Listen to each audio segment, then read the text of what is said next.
How you doing?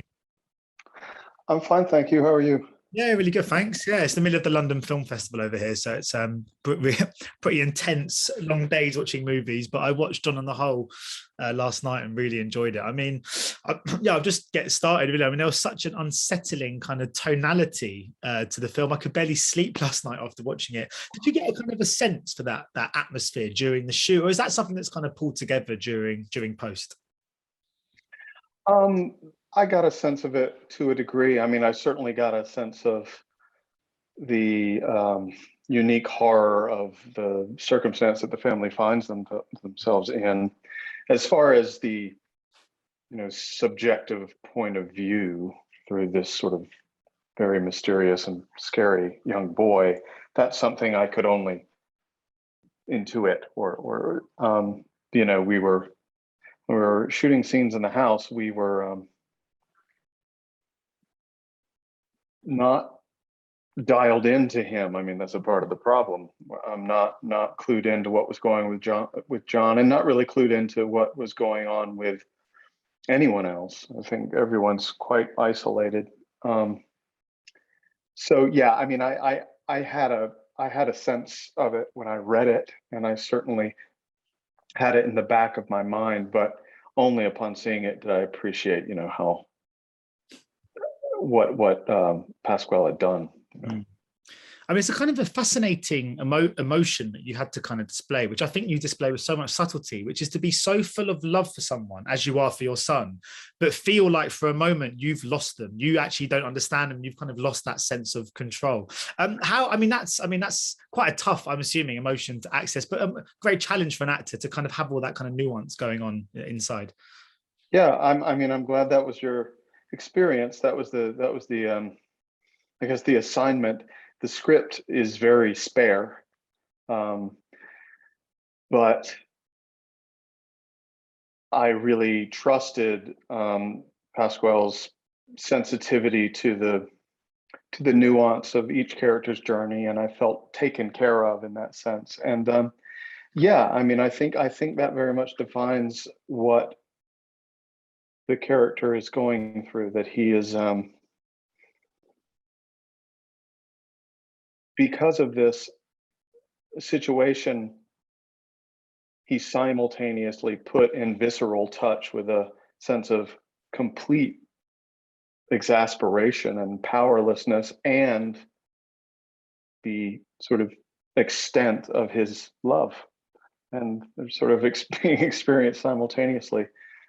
In a way, I think what John does is a really, really way outside the box form of family therapy. Yeah. Even though it's a creepy place we're left at the end, the more hopeful take is that something valuable has been learned, even if it can't be named. Yeah, but I mean, another kind of emotion to access is your character loses all sense, in some ways, of dignity. I mean, he's the father of this household, and he loses complete sort of control over everything. Is it quite cathartic as an actor losing dignity, because you're able to kind of like lose that, but not in your own skin, not as Michael? Because I guess that's something that happens to all humans at some point in our lives, but it's actually happening to us personally. So how is it kind of accessing that and doing it through the prism of someone else? I suppose it's relatively speaking a safe place to be utterly humiliated and disempowered.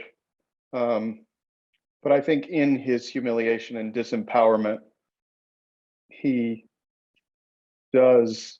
I mean, it feels like John. I don't want to, spoil the way the movie ends, but I feel like the things start to look up at a time that I think coincides with John's father relinquishing control and sort of surrendering to the absurdity and unknown of what's happening.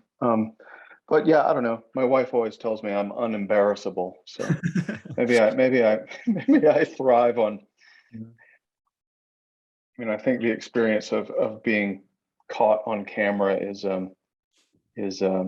always to some degree humiliating. So if you're playing a character who's actually explicitly experiencing that, you kind of don't have to pretend. Yeah.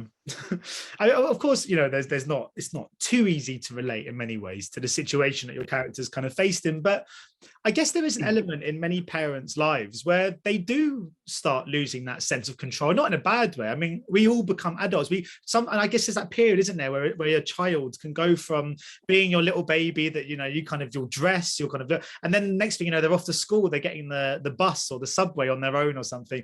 Is that an aspect you could kind of tap into here? That sense of just losing that kind of grip, and not in a grip that you kind of have to lose. We all have to relinquish that, but I guess it can be quite hard to come to terms with in a way. Yeah, I think in a heightened and maybe metaphorical way, the film captures, I think, a fundamental aspect of what it is to be a parent. There's something about the situation the family finds themselves in that is simultaneously shocking, but in a very grave way, not entirely surprising. Like that, I feel like all of them are grappling with a sense of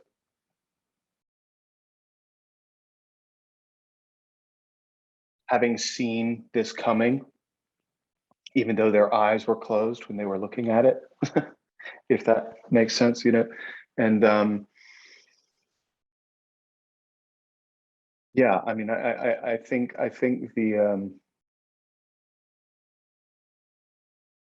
the sense of powerlessness that the family and that the parents are feeling is something that's maybe unique to having a child in the present day.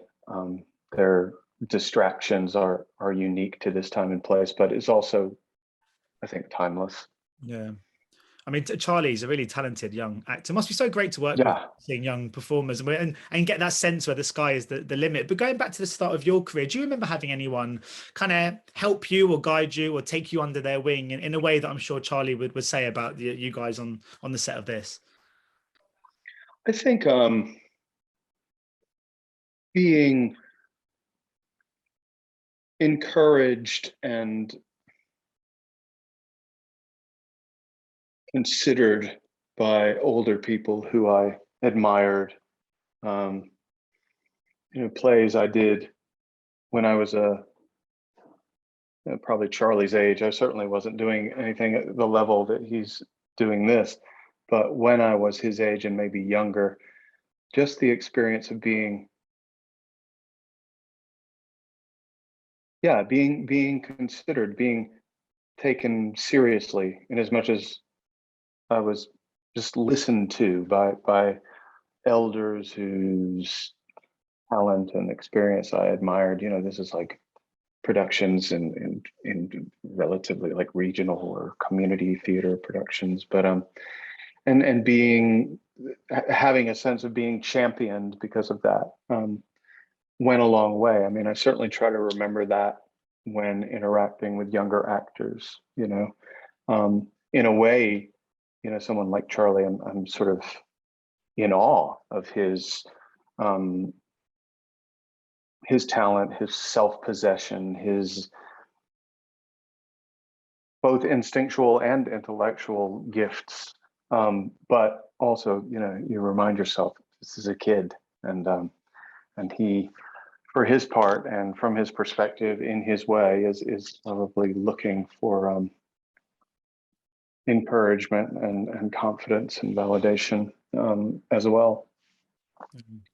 Do you miss being that age, Charlie's age? There are maybe certain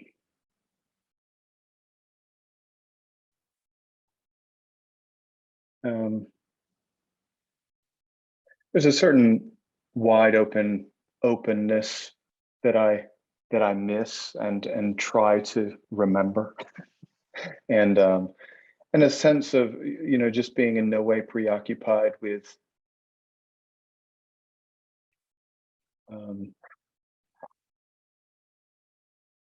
the finite nature of our journey, that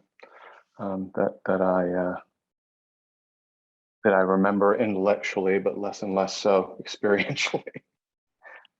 Mm. A man who has little care for the finite nature of our journey is Dexter. I'm afraid we do have to just mention. Yeah. That was a really bad segue, but I had to do it. No, that wasn't bad. I'm just interested in the point that you guys decided to get back into it, because I'm assuming across the years this must have been discussed a few times. I just wondered at what stage you think, actually, do you know what? Let's do this. Let's reopen that book. Yeah, I mean, it as you say, not quite immediately, but immediately adjacent. The conversation was in the air, and I would say there were probably 3 different stabs, forgive me, at a new script, a new context, a new story. The timing never felt right, and the scripts themselves never felt worth doing. I mean, I knew that the way the show ended was at best confounding, if not infuriating for people, but I didn't think that in itself was a reason to do more. Certainly if we couldn't come up with a story that felt like it was worth telling. But I think a lot of why the timing felt right came down to how much time had passed and how many storytelling opportunities that span of time allowed us, mostly in terms of Dexter's son having grown to an age where he was very much potentially at least his own person, and I think I just needed to take some time away and mix it up and commit to things that had definitive beginning, middles and ends when I signed on for them, whether they were independent films or theatrical productions or what have you. It was a combination of things. It was also the stars aligning and Clyde Phillips coming back into the fold, and then Marco Siega, who's an executive producer on the show and director on the show, on most of the episodes, and sort of a producing director. A sense that as we pushed the boundaries and tried to redefine the show, I think I gained an increasing appreciation, and that a certain amount of the show's fundamental DNA needed to be honored and needed to still be coursing through whatever story we were telling, and having people who were there from the beginning was fundamental. Yeah, I'm kind of interested to know, but I bet there's so many sort of discarded kind of pitches for sequels and reboots and kind of readaptations. Has that been the case in your career? I mean, even for things that never really made the kind of public domain, but like projects you've been in, say like 6 Feet Under. I mean, there must have been so many calls to producers and networks trying to entice you all back that never sort of saw the light of day. I mean, if those calls happened, they never came far enough to reach me. Maybe Alan Ball just cut it off at the head. And also that show ended in such a sort of definitive way. We saw all the characters. I mean, there would be a way to maybe revisit them, but I mean, in a way, the unsatisfactory character of the Dexter ending is a big part of what set the stage for it feeling appropriate to go back to it. So silver lining, maybe.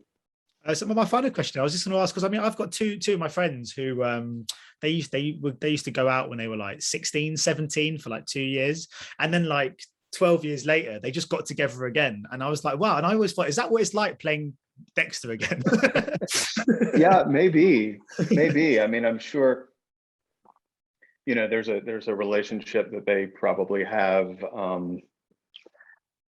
physically and otherwise that feels eerily familiar, even though so much time has passed. And yeah, there was that sense, especially in the first days of shooting, where I was playing something that had some sort of element of the quintessential and felt like he was still there, you know. Yeah, he was. Were you surprised by how easily you slipped back in, or did you always expect that to be the case? I was hopeful, but the flavor of it was something unique in comparison to whatever I had anticipated. I mean, I try not to sort of be too expectant in terms of what it would feel like, but ultimately I think I was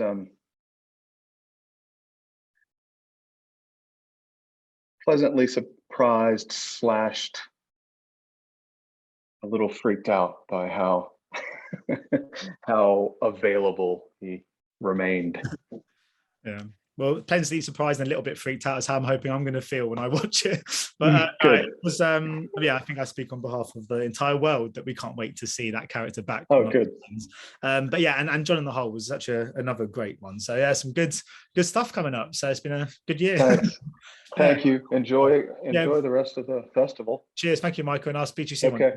Cool. Take care. Right. Bye-bye. Cheers. Ladies and gentlemen, you're watching Hey You Guys. Hey You Guys, huh? Hey, you guys. Is that from the Goonies? It is indeed, yes. Nice. Hey,